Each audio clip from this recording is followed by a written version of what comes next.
Markets are going up. Crypto is pumping. Stocks recovered over $1 trillion in a single session. And if you only looked at the price charts right now, you would think the worst was behind us and that some kind of corner had been turned.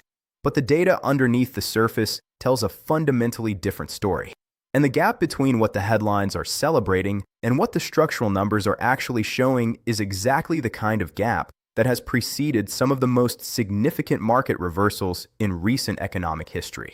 The question worth asking is not whether this rally feels good. It clearly does. The question is what it is built on, how durable the foundation actually is, and whether the risks that drove volatility just weeks ago have actually been resolved, or whether they have simply been temporarily priced out of headlines while remaining entirely intact in the physical world. The rally itself followed a specific trigger. Reports emerged that the United States was allowing Iranian tankers to pass through the Strait of Hormuz, signaling a potential de-escalation in the conflict that had been disrupting global oil flows. Markets responded immediately and dramatically. Ethereum moved up 14%. XRP recovered to around $1.52, an 11% gain. U.S. equities added approximately $1.2 trillion in market capitalization in a single session. That is the way financial markets work. They price information instantly, and they respond to directional signals about geopolitical risk with speed that the physical economy cannot match. A headline about de-escalation moves prices within minutes. The actual physical consequences of weeks of supply disruption take months to work through supply chains, inflation metrics, and corporate earnings.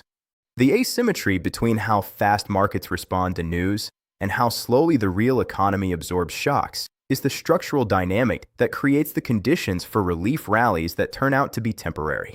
Markets can price in resolution before resolution actually arrives, and when resolution turns out to be partial, ambiguous, or reversible, the gap between where prices moved and where fundamentals actually are becomes the correction that follows. The energy situation that triggered the preceding volatility has not been resolved by a single diplomatic signal.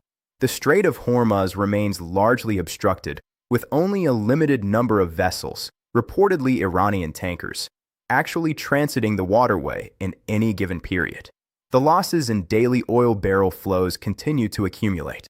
The IEA's release of 400 million barrels from strategic petroleum reserves sounds significant until you understand that only approximately 2 million barrels per day can actually enter circulation through the mechanisms available for reserve deployment. The disruption is removing far more than that daily. Fuel oil prices in Singapore, one of the world's most important maritime refueling hubs and a critical price reference point for global shipping, reached $140 per barrel, representing a 146% surge from pre-conflict levels. That surpasses the peak seen during both the 2008 financial crisis and the 2022 European energy crisis. Some fuel types in the UAE were trading as high as $175 per barrel. The relationship between fuel oil prices and crude prices has broken down completely. Normally, fuel oil trades at a modest premium to crude that reflects the cost of refining. The current premium of 40 to 75% indicates that the refining and distribution infrastructure for turning crude into usable fuel products is severely disrupted in ways that cannot be fixed by releasing crude from strategic reserves, because the bottleneck is not crude availability, it is refining capacity and logistics in the affected region. And for the Asian economies that are most exposed to this disruption, the situation is particularly acute. 85% of the liquefied natural gas transiting through the Strait of Hormuz is destined for Asian markets. Korea, Thailand, and Taiwan are running LNG trade deficits equivalent to 1.5% of their respective GDPs. Japan, the world's second largest LNG importer, has essentially no domestic energy substitutes available if its supply chains remain disrupted. These are not economies that can simply switch suppliers or reduce consumption without severe economic consequences.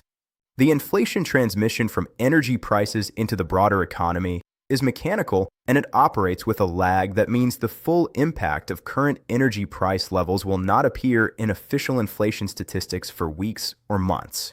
Energy costs flow into transportation costs, which flow into the prices of every physical good that moves through the supply chain. They flow into manufacturing costs through energy-intensive industrial processes. They flow into food prices through fertilizer costs and agricultural transportation. They flow into services through the operating costs of businesses that use energy-intensive equipment or that depend on supply chains with elevated shipping costs. The Federal Reserve, which has been navigating an already complex inflation environment, now faces a scenario where the external shock of energy price increases could push inflation metrics back upward at precisely the moment when it was beginning to see conditions that might support rate reductions. The Fed's U.S. Energy Secretary has stated publicly that there is no guarantee oil prices will fall anytime soon. A former White House energy advisor has said on record that there are no effective policy tools for managing a prolonged closure of the Strait of Hormuz. Those are not reassuring statements for a central bank that needs to make forward guidance decisions based on projections about where inflation is heading. Cut rates into rising energy-driven inflation, and you risk embedding that inflation more deeply and losing credibility on price stability. Hold rates while the labor market shows signs of softening, and you risk making a slowdown worse. The Fed's position right now is genuinely constrained in ways that its communications have not fully conveyed, and markets that are pricing in rate cuts on a specific timeline may be operating on assumptions that the energy situation has already invalidated. The hedge fund positioning data is worth examining carefully because it provides a window into how institutional capital, operating with sophisticated risk models and significant resources, is interpreting the current environment compared to how retail sentiment is reading the same information. Short positions in U.S.-listed ETFs have surged, with the month-over-month increase in short exposure reaching 23%. Total hedge fund short positioning in U.S. macro products has reached levels approaching those last seen in 2021, meaning the current level of bearish institutional positioning is historically elevated. Short positions are risk capital. They cost money to maintain. Institutional investors who take significant short positions are making a judgment that the cost of that position is justified by their expectation of where markets are heading. When that positioning is happening simultaneously with a market rally driven by positive geopolitical headlines, you have a direct observable tension between retail and institutional interpretation of the same information. Retail and sentiment-driven capital is responding to the headline, which is positive. Institutional capital with longer time horizons and more comprehensive risk models is positioning for a scenario where the underlying structural problems are not resolved by the headline. Both cannot be right simultaneously. At some point, either the structural problems dissipate and the institutional shorts are wrong and expensive, or the structural problems reassert themselves and the relief rally reverses toward where the institutional positioning expects it to go. The historical pattern in similar situations does not favor the relief rally. Beneath the market volatility and the energy crisis, there are structural vulnerabilities in the financial system that deserve attention independent of whatever is happening in the Strait of Hormuz. The U.S. Treasury budget deficit jumped 225% month-over-month in February to $308 billion, contributing to a cumulative deficit of approximately $1 trillion in just the first 5 months of fiscal year 2026. That is one of the worst starts to a fiscal year in the country's history. Government spending has reached $3.1 trillion with net interest on existing debt surging 7% year over year as higher interest rates compound against an existing stock of debt that has grown enormously over the past decade. The fiscal position creates a feedback loop that becomes increasingly difficult to manage.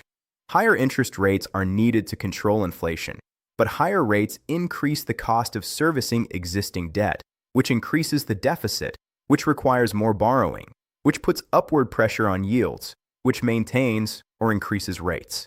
At the same time, major financial institutions including BlackRock, Blackstone, JP Morgan, and Morgan Stanley have moved to cap or block withdrawals from their private credit funds. The parallel to events preceding the 2007 mortgage crisis is not being drawn by fringe analysts. It is being drawn by observers watching institutions use the same structural mechanism, restricting redemptions from credit vehicles when liquidity becomes uncertain, that characterize the early stages of that crisis. U.S. bank exposure to private credit stands at approximately $300 billion, with individual institutions carrying tens of billions in exposure each. Private credit markets have grown enormously during the low interest rate period of the past decade and have not yet been tested through a full credit cycle at higher rates. The combination of fiscal stress at the sovereign level and potential credit stress at the institutional level represents a layering of vulnerabilities that is independent of any single geopolitical trigger. It is in this broader context of systemic uncertainty that the conversation about financial infrastructure, including blockchain-based settlement systems, becomes relevant as an analytical matter rather than a speculative one. When traditional financial systems face stress, the attention of institutions looking for more resilient alternatives to legacy infrastructure accelerates. Cross-border payments are a specific area where the vulnerabilities of the current system become most visible during periods of geopolitical and economic instability. Correspondent banking chains that route through jurisdictions that are under sanction pressure, that require pre-funded accounts in currencies whose values are volatile, or that depend on shipping and financial infrastructure in disrupted regions, become unreliable in exactly the moments when reliable settlement matters most. XRP's positioning as a neutral bridge asset designed for cross-border liquidity, capable of settling transactions in seconds across 40 payout markets without pre-funded accounts, addresses a real structural gap in the international payment system. That infrastructure thesis does not require any particular view about XRP's price or about Ripple's market position. It is a statement about the architecture of the problem and how the technology is designed to address it. Whether that design gets adopted at the scale required to become systemically relevant depends on execution, regulatory environment, and institutional decisions that are still being made. But the underlying case that faster, more neutral, more programmable cross-border settlement infrastructure has value becomes stronger, not weaker, in environments where the existing infrastructure is under stress. The real question being asked by the current environment is not whether markets will go up or down in the next week or the next month. That question is ultimately answered by a combination of factors that no analysis can reliably predict with precision. The more durable question is whether the global financial system is becoming more fragile under the accumulated pressure of geopolitical disruption, energy market stress, fiscal imbalances, and institutional credit vulnerabilities that are all present simultaneously. The history of financial crises is largely a history of multiple vulnerabilities existing in a system at the same time, each individually manageable, until a triggering event causes them to interact in ways that produce outcomes more severe than any single vulnerability would suggest. The current configuration has more of those individual vulnerabilities visible and measurable than most comparable periods in recent memory. Goldman Sachs has priced recession probability at 25%. Prediction markets are placing it at 29%. The labor market is showing signs of softening with negative payroll readings appearing.